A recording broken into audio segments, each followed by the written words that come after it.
Praise the Lord. Blessed are the one who are the peacemakers. They are called the sons of the God.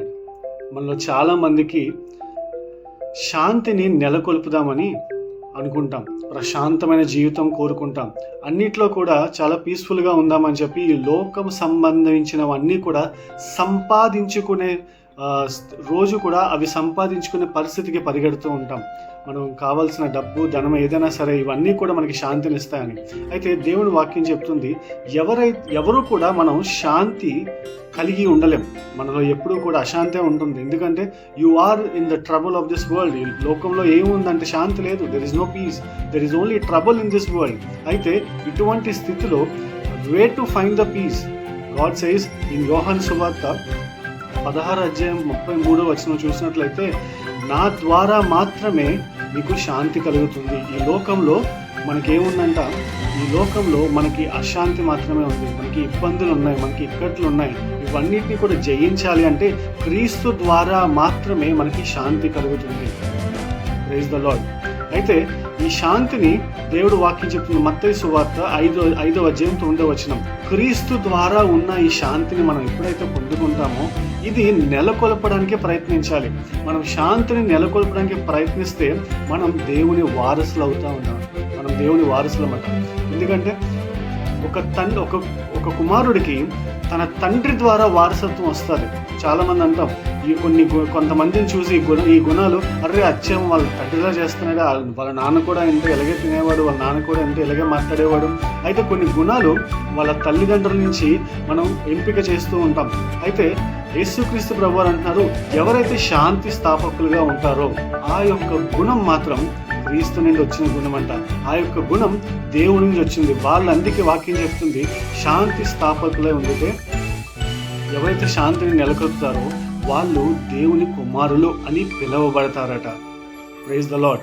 హల్లెలూయా. మనం ఎప్పుడైనా సరే మన కుటుంబంలో కానీ మన చుట్టుపక్కల ప్రాంతంలో కానీ we are in this world of trouble, ఈ యొక్క పరిస్థితుల్లో నుండి కూడా మనం దేవుని శాంతిని నెలకొల్పగలిగితే, దేవుని ప్రేమను నెలకొల్పగలిగితే, ఎస్ దెర్ ఈస్ ట్రబుల్. మనం ఉన్న జీవితంలో అన్ని ప్రపంచంలో మనకు కోరుకున్నవన్నీ కూడా మన చుట్టుపక్కల ఉన్నా సరే, there is no one in this world who are happy.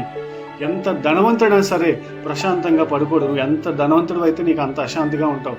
అయితే శాంతి అనేది మాత్రం if you really wants a peace, నువ్వు ఎదురు చూస్తున్నావు, వెతుకుతున్నావు, నా జీవితంలో ప్రశాంతంగా నేను పడుకుందాం లేదా ప్రశాంతంగా ఉందామని అనుకుంటే you will find that only in Jesus Christ. మన యేసుక్రీస్తు ప్రభువులో మాత్రమే ఆ ప్రశాంతత వెతుకుతున్నాం. అవి మనం వెతకాలి. ఆ యేసుక్రీస్తు ప్రభువులు మాత్రమే, ఆయన వాక్యంలో మాత్రమే మనకు ఆ శాంతి దొరుకుతుంది. ఆయన రాజ్యంలో మాత్రమే మనకి చోటు దొరుకుతుంది. కాబట్టి వాక్యాన్ని ధ్యానిస్తున్నప్పుడు కానీ, మనం నలుగురిలో ఉన్నప్పుడు కానీ, మనం నాలుగు పనులు చేస్తున్నప్పుడు కానీ, ఎప్పుడైనా సరే మనం ప్రార్థన చేసుకుంటూ, మన ప్రార్థనలో ఏకీభవిస్తూ, మనం గొడవలు అవుతున్నప్పుడు ఒక అశాంతికరమైన పరిస్థితిలోకి వెళ్ళిపోతున్నప్పుడు ఆ యొక్క పరిస్థితిని నువ్వు శాంతికరంగా మార్చడానికి, if you're trying to bring peace in to that matter, if you're trying to bring peace in to that situation, then that is the thing. అదే సమయంలో నువ్వు దేవుని కుమారుడు. దట్ ఈస్ వాట్ యేసుక్రీస్తు ప్రభువారు కోరుకుంటున్న జీవితం అదే. మనం ఎప్పుడైనా సరే when we are trying to the God's will of God. ఇప్పుడు దేవునికి రాజ్యం అంటే కేవలం వాక్యం బోధించడమే కాదు, దేవుని రాజ్యం కట్టడం అంటే కేవలం సహాయం చేయడమే కాదు. The peace makers is one of the biggest duty of the Christ of a Christian life. మనం శాంతి స్థాపకులుగా ఉండడానికి అదొక ప్రధానకరమైన ఒక ఉద్యోగంగా ఉంది మనం దేవుని రాజ్యంలో కట్టడానికి. కాబట్టి మనం అందరం కూడా క్రైస్తవులుగా ఉన్న ప్రతి ఒక్కరూ కూడా ఎలా ఉండాలంటే దేవుని గుణాన్ని చూపించాలి. మనం దేవుని గుణాన్ని చూపించలేనట్లయితే, మనం కోపాన్ని చూపించుకున్నట్లయితే, క్రోధాన్ని చూపించుకున్నట్లయితే, మోహాన్ని చూపించుకున్నట్లయితే, ఇవేవి కూడా దేవునికి సంబంధించిన గుణాలు కాదు. కానీ ఇవన్నీ లేకుండా సరే నువ్వు క్రైస్తవుడివి, నువ్వు దేవుని కుమారుడు అని చెప్పుకున్నట్లయితే ఖచ్చితంగా కూడా నువ్వు చెప్పుకుంటావేమో కానీ పరలోకంలో జీవ గ్రంథంలో మన పేరైతే ఉండదు. మనం ఉండాలి అంటే మనం ఖచ్చితంగా దేవుని కుమారులే పిలిపించుకోవాలి. కళ్ళు మూసుకుందాం. పరిశుద్ధుడైన నా తండ్రి, ప్రేమ కలిగిన మా దేవా, నీకు వేలాది వందల స్తుతులు, స్తోత్రమున్న దేవా, నీ శాంతిని మాకు దయచేయండి. నీ ప్రేమను మాకు అనుగ్రహించండి. ప్రభు నా దేవ, మేము దినదినము మేము వెళ్ళు ప్రతి చోట్లలో అనేకమైన ఇబ్బందులు, అనేకమైన ఇక్కట్లు నా తండ్రి ప్రభు.